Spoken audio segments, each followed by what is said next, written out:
Do you constantly find yourself with too much month left at the end of your money? If so, then this episode's for you. I'm going to teach you 3 of my top tips to stop living paycheck to paycheck. If you're making good money and have nothing to show for it, then listen up.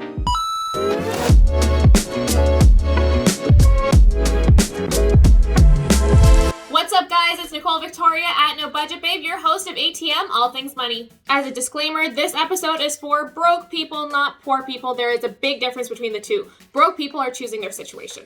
So if you are feeling broke as a joke, here's your first tip. I want you to start tracking your spending. I want to bring some awareness to what it is that you are doing every month. Now, tracking your spending and building a budget are two completely different things. I don't believe in budgets. I believe that they are an externally imposed solution to an internal problem. Most of us are not overspending because we don't know what we're supposed to do. On some level, we know we shouldn't be buying that thing on credit. We know we shouldn't be ordering on Amazon at 3 o'clock in the morning. We know we should be paying off our debt, but we aren't. And a lot of times we are doing this stuff out of habit without even really thinking about it. And then we're waking up every day sad and depressed because we don't have the ultimate goals we want in life, not realizing that we're self-sabotaging and getting in our own damn way each and every day. So by tracking your expenses, you're going to bring some awareness to what it is that you're doing. And I want you to track by category and not just like food. I want you to say Uber Eats because I was too lazy to cook.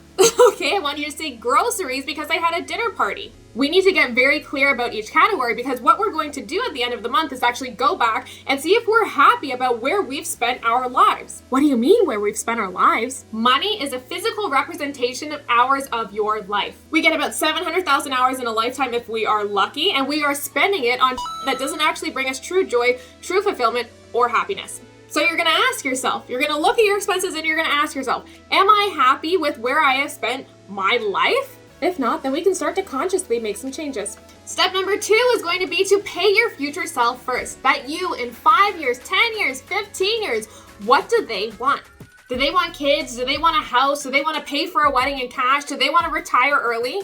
Stop wishing, hoping, and praying for your goals and put a plan in place so that you can hit them. And this is what paying your future self first is all about. Understanding what you in 5, 10, 15 years wants and then working towards it every day. How do you pay your future self first? You're going to figure out how much you need for your goals, figure out what the timeline is, and then figure out how much you need to save every 2 weeks or every month. And then you're going to set up automatic deposits to withdraw that amount of money from your checking account and put it right into a specific savings account named as your goal.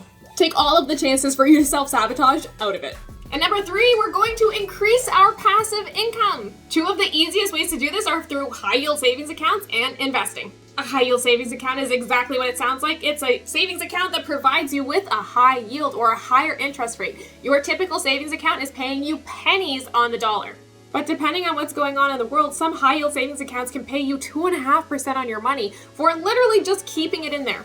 Always take all of the free money. And investing can provide you with another source of income. You get your money and you put it to work, and then your money can make you more money. It's amazing. Do you guys want to learn more about getting your money working harder than you do? Let me know in the comments. Anywho, that's it for another episode of ATM. I'm your host, No Budget Babe. See you later. Catch me here next time on Narcity.